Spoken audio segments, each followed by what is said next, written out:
والنور يهدي الحائرين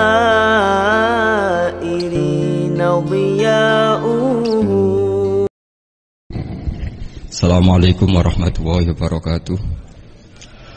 Bismillahirrahmanirrahim. Tabarakalladzi nazzala al-furqana ala 'abdihi liyakuna lin-nabiyina nadhira. Allahumma shalli ala sayyidina Muhammadin wa ala alihi wa sahbihi wa sallim asma'in nama ba'du. Yang kita hormati bersama Syekhina Murabbi Ruhina Kiai Haji Maimun Zubair wa ahli baiti.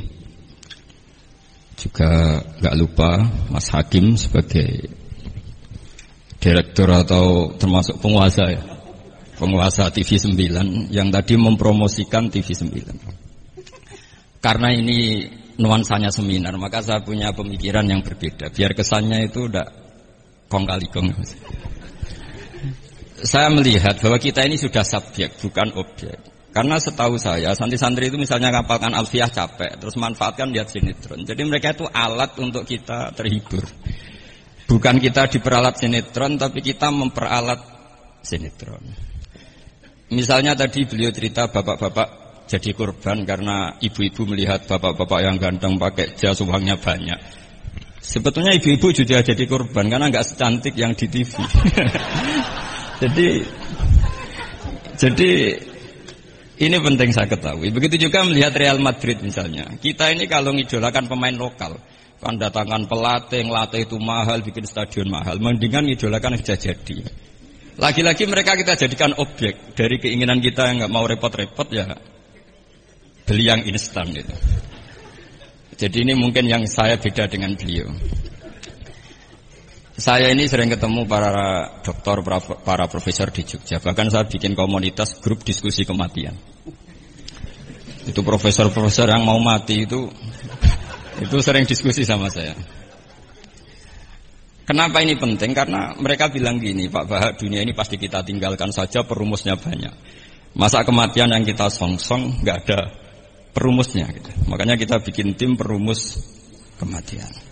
Terus saya bilang, ini bedanya profesor sama intelektual. Kalau intelektual itu diskusikan yang profan, dunia itu profan, nanti habis. Kalau kematian itu abadi. Maka untuk orang jadi profesor, seharusnya harus tahu tentang kematian. Dari provokasi ini banyak teman-teman diskusi kematian. Ini penting saya utarakan karena dunia apapun hebatnya seperti yang dipandang Mas Hakim bisa dibalik juga. Misalnya orang bilang Israel nggak bisa dikalahkan. Sebetulnya hingga sekarang pun Palestina nggak bisa dikalahkan. Hebatnya apa Israel? Nyatanya tidak bisa menghilangkan Palestina. Paling di Google dihapus itu saja. Sama. Apa sih hebatnya punya TV banyak, pemirsanya banyak? Sebetulnya TV itu menggantung banyak pemirsa, dan itu kita. Sebetulnya mereka yang bergantung kita, apa kita yang bergantung mereka? Zaman ibu-ibu belum ada sinetron, mereka terhibur, ngerasani tonggo, petanan, macam-macam. Artinya punya cara untuk hiburan. Lalu TV-TV ini menjadikan mereka objek untuk jadi kaya. Ini gimana supaya kita jadi kaya, mereka jadi pemirsa, jadi apa, macam-macam. Jadilah kita objek. Tapi karena kita orang pinter, ibu-ibu pinter, sebenarnya TV mereka subjek juga ibu-ibu. Delok bojone ra ganteng ya delok yang di TV kan gitu. Jadi ini pembanding saja karena ini acaranya seminar, nanti eksekutornya yang penasehnya Gus Yofur, muharirnya ini nanti itu. Jadi menurut saya ini saya seperti pesan Gus Iid, kita sersan saja, serius tapi santai. Karena setahu saya sering diskusi sama Gus Yofur. Kemarin diskusi tentang waktu di Denmark, di Eropa itu disamakan, dikonversi waktu yang ada katulistiwa.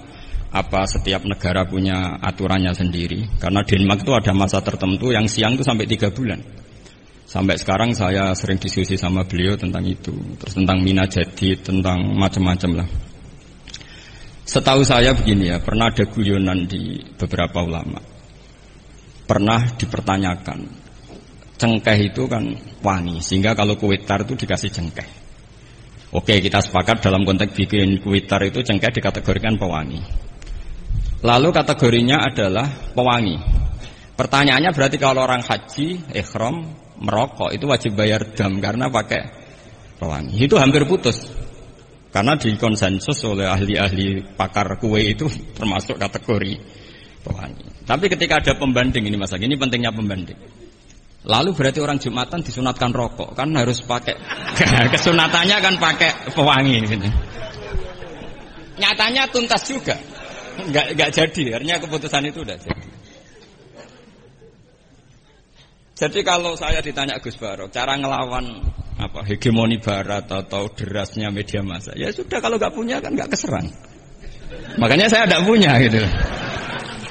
Jadi orang susah ada gelombang pornografi kan karena lihat. Gus Barok mungkin lihat sehingga merasa ada gelombang pornografi.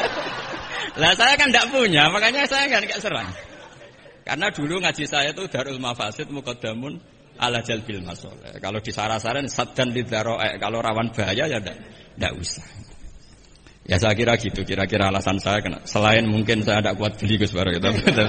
Tapi kan tidak pantas saya termasuk orang yang dianggap keren terus nggak kelar itu, tidak mampu beli. Tapi yang saya mencintai anak-anak Anwar karena sealma mater dengan kita, dan nanti kalau misalnya ada tanya jawab ya biasa saja seperti dulu. Anda tidak harus yakin saya benar, meskipun Anda jangan yakin pendapat Anda benar. Tapi masalah media memang mulai dulu Banu Tamim itu pernah juga datang ke Rasulullah bilang innamat hanazinun wa dhammana syainun, itu masyhur. Ya Muhammad, kita ini iman tanpa dijajah Anda. Kita iman karena bukan kalah perang, dan kita komunitas yang besar. Sehingga perlakukan kami dengan khusus. Karena sekali saya muji Anda, maka pujian kita adalah menjadi zainun laka, menjadi hiasan, menjadi pencitraan yang bagus bagi Anda. Wa inna zamana syainun, sekali kita mengkritik kamu, maka kamu dalam bahaya. Syainun, maka kamu akan hina. Apa jawab Rasulullah? Enak saja Nabi jawabnya. Zaka Allah. Kita ini orang iman.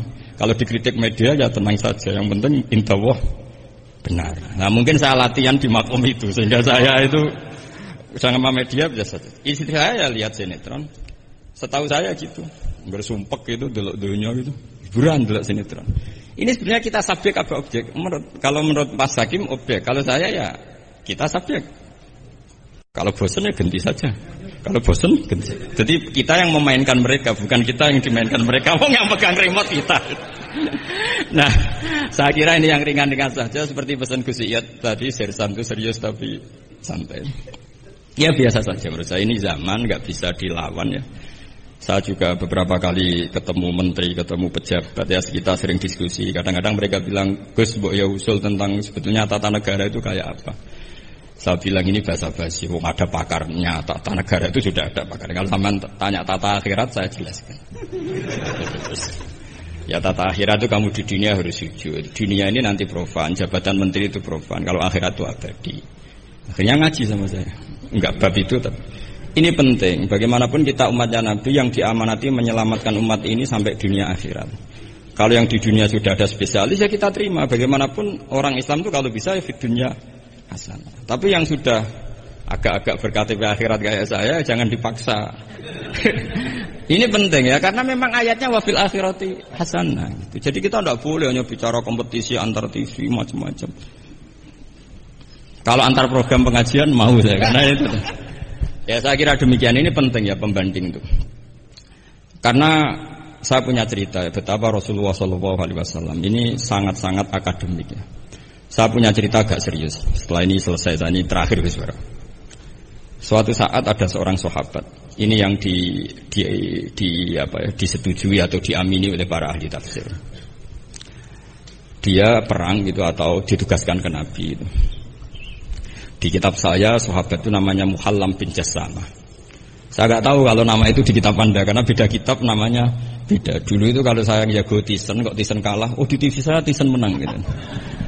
Tapi semenjak ada real time katanya nggak mungkin nanti. Kalau Tyson menang ya menang semua. Tapi kalau kitab itu beda. Di ayat idza darabtum fi sabilillahi fatabayyanu itu.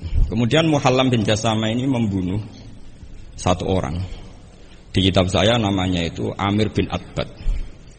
Setelah dibunuh, padahal orang ini setelah terdesak melafadzkan la ilaha illallah Muhammadur Rasulullah. Dalihnya ini kan tentang informasi juga ya. Ini kaitannya masih informasi. Saya bukan menyempal dari tema. Ditanya sama Rasulullah, kenapa kamu tetap bunuh padahal dia sudah melafadzkan la ilaha illallah? Kata dia, innama qalaha muta'awwidzan. Dia melafadzkan itu karena muta'awwidzan saja, ingin berlindung dari serangan kita. Kata Nabi masih ya Nabi itu kan nggak mudah terpancing emosi. Halla syaqaqta an batnik. Mbok kamu bedal ya atau kamu bedah lah. Hatinya isinya kayak apa? Si mulaham tadi masih balik loh. Ya Rasulullah, lau syaqaqtu batnahu akuntu a'lamu ma fi qalbi. Kalau saya bedah apa saya harus tahu apa isi hatinya?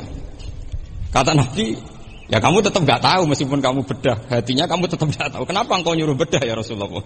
Wong akhirnya saya tetap nggak tahu. Unik jawabannya Nabi itu. Makanya kamu itu sembrono sekali, ngawur sekali kamu. Fala anta ta'lamu ma fi qalbi wala anta taqbalu ma takallama bi. Kamu itu orang aneh. Tahu hatinya ndak akan tahu, tapi menerima omongan yang zahir juga enggak mau. Terus mau kamu apa? Kemudian orang ini itu dianggap punya kesalahan besar. Satu, bantah Nabi dan membunuh orang sing talafadhu bi kalimati la ilaha illallah. Akhirnya ketika dimakamkan itu lafadzatul ardu. Dimuntahkan oleh bumi sampai 3 kali. Terus Rasulullah ngendikan innal ardo taqbalu man huwa syarrun minhu walakinnallaha wa'adzakum alla ta'udu. Sebetulnya bumi itu sering menampung orang yang lebih jelek ketimbang dia. Kita tahu dulu bumi yang nangkung Namrud macam-macam lah, Abu Jahal, Abu Lahab. Tapi kenapa ini jadi begini, enggak diterima bumi? Karena Allah wa'adzakum alla ta'udu. Allah memberi nasihat supaya kamu tidak mengulang. Artinya begini teman-teman santri ya, dalam menerima informasi itu ada hal-hal yang butuh kita sikapi. Ada yang enggak misalnya gini. Masalah talafut bi kalimati syahadah, bi kalimatai syahadah. Itu siapapun yang melafadzkan harus kita terima karena ini kalimat sakral. Bahkan ketika terdesak. Yaitu masyhur itu dalam cerita sebagian kitab Usama bin Zaid itu pernah membunuh orang padahal sudah talafadhu bi syahadatin. Itu sama Nabi disalah-salahkan. Padahal kata Usama, tapi dia sudah memotong tangan kita, kaki kita. Masa pas kita punya kesempatan tidak boleh bunuh ya Rasulullah? Kata Rasulullah tetap saja ngendikan kaifa tasna'u bila ilahil wahid ja'at yaumil qiyamah. Terus begitu. Nah ini kalau dalam ilmu tafsir atau ilmu hadis disebut kebenaran absolutisme. Sehingga ada hadis mangqala la ilaha illallah dakhalal jannah wa in zana wa in sarqa. Kalau di bab fikih informasi itu bisa kita terima kalau mukhbirnya itu adil. Datanya valid. Tapi khusus kalimat syahadat itu tidak wa in zana wa in sarqa harus kita terima. Sehingga kita tidak pernah mengkafirkan orang fasik. Misalnya lonte ditanya Tuhan siapa ya Allah. Rektor Al-Azhar jawabnya ya Allah. Ketua MUI ya jawabnya ya. Jangan karena misalnya copet bilang Tuhan itu Allah terus MUI bilang wah saya tak jawab yang lain lah nanti sama gitu. Nah saya pernah ditanya sama dosen di Jogja, Pak Bahak kenapa ada kata wa in zana wa in sarqa? Kesannya itu Islam membolehkan zina. Terus saya bilang ini contoh absolutisme kebenaran. Jadi kalau kebenaran itu absolut kita terima dari siapa saja. Tukang becak ngomong dapat 2 tambah 2 ya 4. Lonte bilang 4, pakar matematika 4, rektor UGM nanti ya bilang 4. Sama. La ilaha illallah itu kalimat yang absolut. Sehingga di TV misalnya, apapun TV Yahudi atau TV Nasrani, kalau programnya itu benar menerangkan kebenaran, meskipun mereka niatnya bisnis, tapi kalau kalimat itu kalimat yang benar, ya mau tidak mau kita terima. Terus kedua, ada informasi yang kita sikapi dalam suasana genting. Kayak zaman perang Uhud, ada isu bahwa Rasulullah itu kutilah, dibunuh.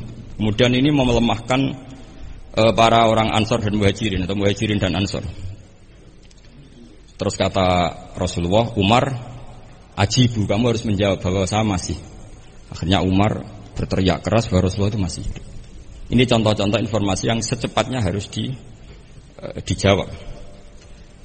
Terus ketiga, informasi yang nggak penting dijawab karena memang sudah hoax, sudah sampah. Misalnya gini, orang melihat di TV infotainment itu nggak pernah yakin kok benar apa enggak. Ibu-ibu itu butuh hiburan, melupakan suaminya, utangnya, macam-macamnya. Makanya saya bilang, ibu-ibu ini subjek, bukan objek.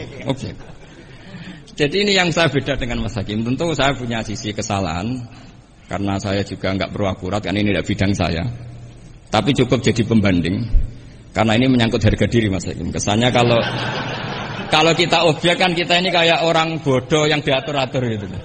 Tapi kalau subjek kan keren gitu, karena ya saya kira demikian. Assalamualaikum warahmatullahi wabarakatuh.